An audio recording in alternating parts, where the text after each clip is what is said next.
everyone, and welcome to the first Friends of the Library lecture. We're honored today to have Dr. William Tafoya with us. It's our great pleasure to have him here. I apologize that neither Mrs. Dodds or Mrs. Bixler are here this afternoon to introduce our esteemed speaker, but I'm going to have the honor of doing that today. As many of you know, Dr. Tafoya is a professor here at the University of New Haven, and he's also director of the UNH National Security Program and the UNH Forensic Computer Investigation Program. Dr. Tafoya is a retired FBI agent, so he comes to us with a great deal of experience. And this summer he was awarded a special academic fellow foundation for the Defense of Democracies Anti-terrorism training program in Israel. And he is going to share with us today his experiences, what he learned there on this very important topic to not only our country but the entire world. And I now turn it over to Dr. Tafoya. Thank you. Thank you.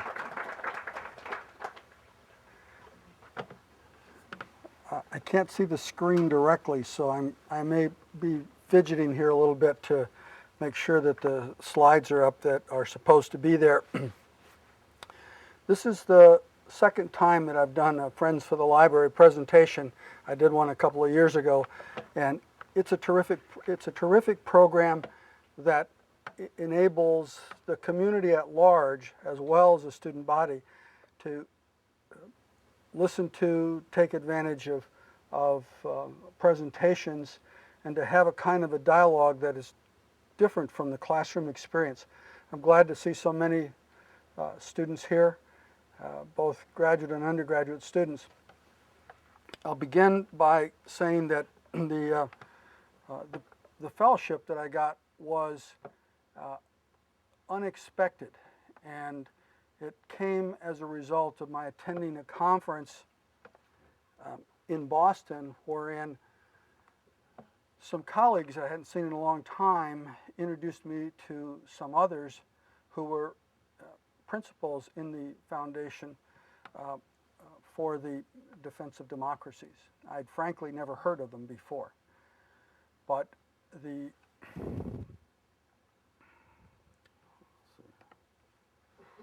here's the website, and you can Google it.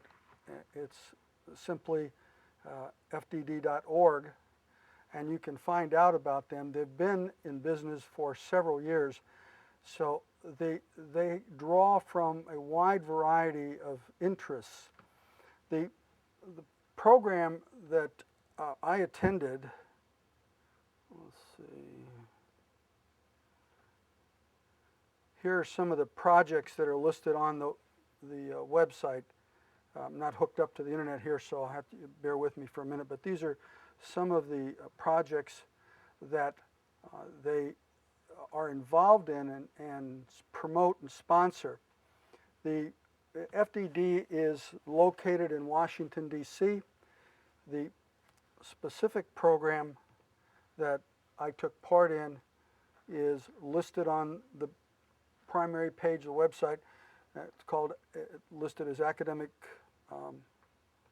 fellowships, and let's see, this simply describes the focus. It's been the first program. This was the 8th one, the one that I attended. The first one was immediately after 9/11, the summer after 9/11. And like most of us, we'd given little thought, either as private citizens or as academic institutions, had given little consideration, little serious consideration to the potential for terrorist attacks. Somebody that I've known for many years, a fellow by the name of Marvin Cetron, runs a consulting firm in Washington, D.C. that does forecasting of different kinds of events. And in 2000, the Air Force contracted with Forecasting International, the firm that Marvin Cetron is a principal of, and asked them to do a little crystal ball gazing. I almost hate to use that phrase because then forecasting isn't taken seriously. But he asked them to do a study to determine what kinds of scenarios might be used in the future by terrorists. One of the scenarios was flying jetliners into iconic buildings, and in the text of the report, parenthetically it says, for example, the Pentagon, the World Trade Center, the Golden Gate Bridge, the Sears Tower, etc. Well, the people who were the contracting officers for the Air Force read the report and said, quote, "This is outrageous. Nobody could possibly conceive of doing what you're suggesting. And even if they did, releasing this report to the public would only create panic, and therefore we're going to suppress the report." Handed them non-disclosure agreement forms before they paid them the fee that they had been contracted for. That was in the year 2000. In October of 2001, that information was leaked to the Washington Post, and it appears, and you can find it in the archives of the Washington Post on the front page, reflecting that this study had been done, and therefore the government had been warned, but refused to consider the possibility as being too outrageous. Now, the reason I mention that is because it was not viewed as outrageous by the Foundation for the Defense of Democracies. Most of the work, not all, but most of the work that is done by the Foundation is either conducted in Israel or in consideration of issues that relate to the national defense of Israel. And given their history, they didn't think that this was an outrageous event, and therefore started trying to do two things: conducting and supporting research on anti-terrorism, as well as providing opportunities for university professors who teach terrorism courses at their universities to be provided with an opportunity to see firsthand, as ABC says, up close and personal, real-time online, not online in real world, to see the things that the Israeli government has to deal with and how it's been dealing with them, what it's learned, and what it anticipates in the future. One of the things that I got from this program, from this fellowship, was how dramatically different one's views are, my views were, from being in Israel and seeing what they have to contend with. I've been studying terrorism for better than 20 years. I have investigated terrorism acts. I was involved in the investigation of the Unabomber investigation. I was involved in the Oklahoma City bombing investigation. So I understood terrorism and understand the nature of what that involves, but it was different going to Israel and seeing it. So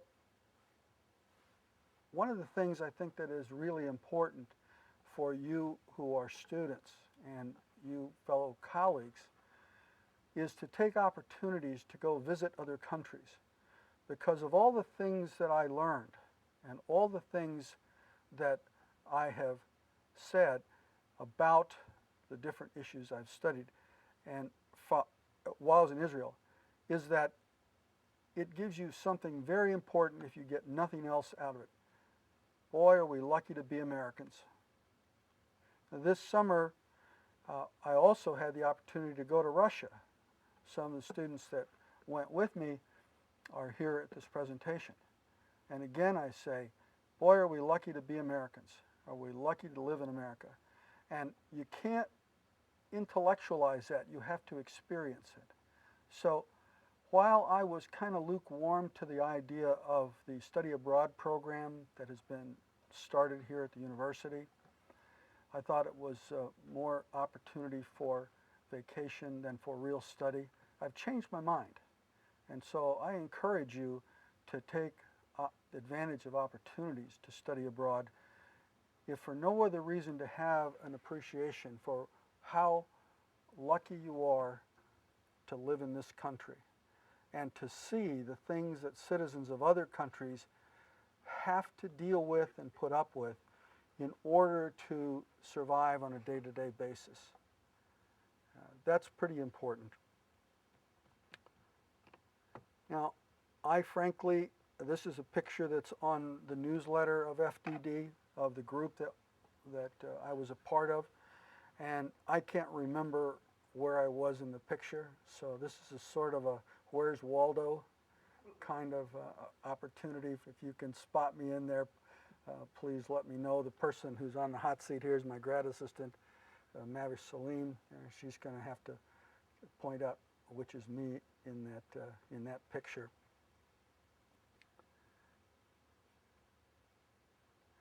The people that were there were 35 of us selected from across the United States. They're professors who teach terrorism, but not just from, for example, a criminal justice perspective, but from the perspective of the law. There were about 3 law professors there who taught the legal issues related to terrorism. There were historians, there were political scientists, there were anthropologists, there were sociologists, psychologists, there were about 3 or 4 criminal justice professors. So it wasn't loaded towards a particular discipline. It was people who taught terrorism courses from their professional experience perspective. And I found it very interesting. No one who was on this fellowship program, including me, had been to Israel before. Have any of you been to Israel? Anybody? All right, all right. How many have been on study abroad to other countries?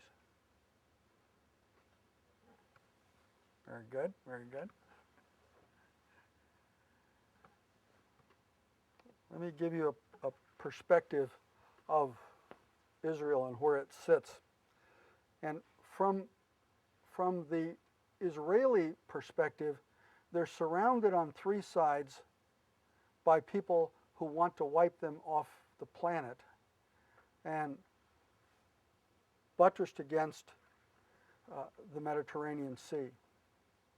Even there, they're not safe, and I'll talk about examples of the things that they do, the counter-terrorism activities that they have to deal with from the sea.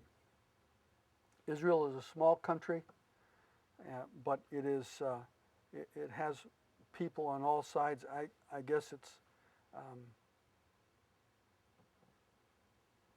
well, maybe Jordan isn't directly trying to wipe them off the map, but there are groups and people all around who do.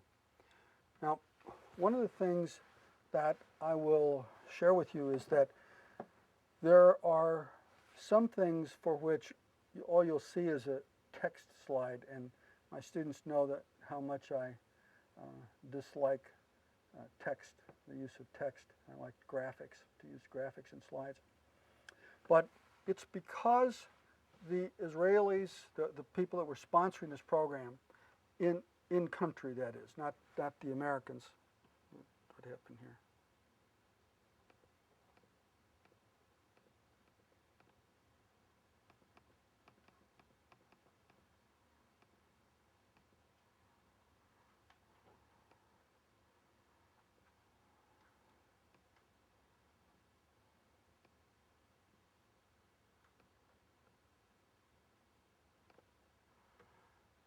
You'll see some text in the flag, and it's because we were not permitted to take photographs of all the things that we saw, all the different locations. While there in plain sight. They're kind of hidden in plain sight. There are few signs that say this way to the undercover operation. You know. So we were taken to these locations and were told we can't take pictures. And they emphasized that in prior trips, some people, despite the admonition, did take pictures. Their cameras were confiscated and they were on a plane out of Tel Aviv the same day. So that didn't happen to anybody in our group. So I don't know if there are any photographs that are going to end up on my face, your face, our face, Facebook, sometime in the future. But I think pretty much everybody conformed to the request. The first part of the program, we were there for 10 days. The first part of the program took place at Tel Aviv University. And there are some pictures here of some of the buildings. You can see they're very nice. Tel Aviv, the University of Tel Aviv is considered one of the newest and one of the best funded of the universities in Israel.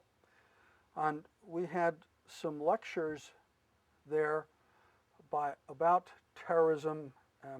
We had, let's see,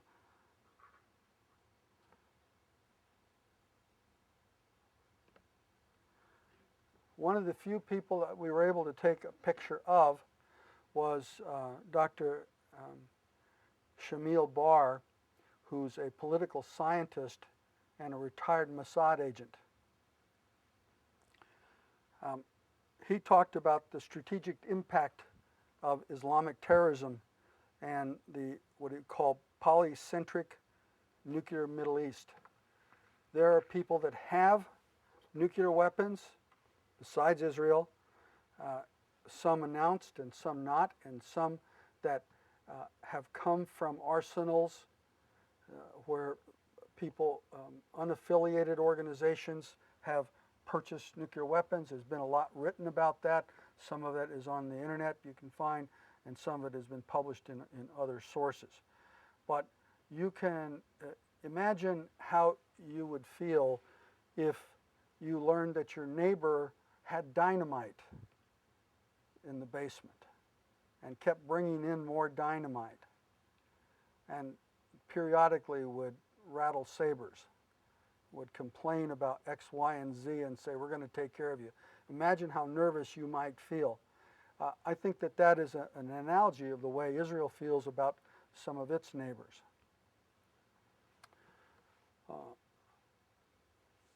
I've got this picture of Professor Barr and some of the graphics and some of the explanation that he showed. I particularly liked his presentation because he didn't have as many slides that were text-based. He had a lot of graphics that were easy to follow, and the presentation that he did, while I would characterize it as an academic presentation, was based on his real-world experience. He had 25 years in the Mossad before he retired to teach at the university. Another professor was, help me, Israel, with that pronunciation? Eyal Zisser? Eyal Zisser, okay. Eyal, okay. He's a law professor at Tel Aviv University, and he was a retired Shin Bet. Anybody know what the Shin Bet organization is equivalent of in the United States? Secret Service? No, close. The FBI. Mossad is kind of the equivalent of the CIA, and Shin Bet is the equivalent of the FBI. Professor Zisser had spent 25 years in Shin Bet and now is retired. On kind of a lighter note, one of our speakers at Tel Aviv University was the ambassador to India. And while he was speaking, all the emergency sirens went off. And I was sitting near the front of the classroom when the sirens went off, and the people who were coordinating the program, their eyes got about that big, and they were looking around. And the reason they were looking around is because there had been some intelligence reported to the Shin Bet, conveyed to the university, that some terrorists were going to try to attack the ambassador to India. And so all of us sitting there were oblivious, and all the people who were running the program were very, very nervous. It turned out it was a routinely scheduled event for training purposes. There's no fulfillment of an attempt at a terrorist attack. It's kind of like the Coast Guard running an exercise in the Potomac while 9/11 activities are going on. You know, bad timing, bad judgment. The ambassador was quite an interesting person and had quite an interesting perspective. There is a fellow long past now, a leftist guerrilla by the name of Che Guevara, who was quoted as saying that one man's terrorist is another man's freedom fighter.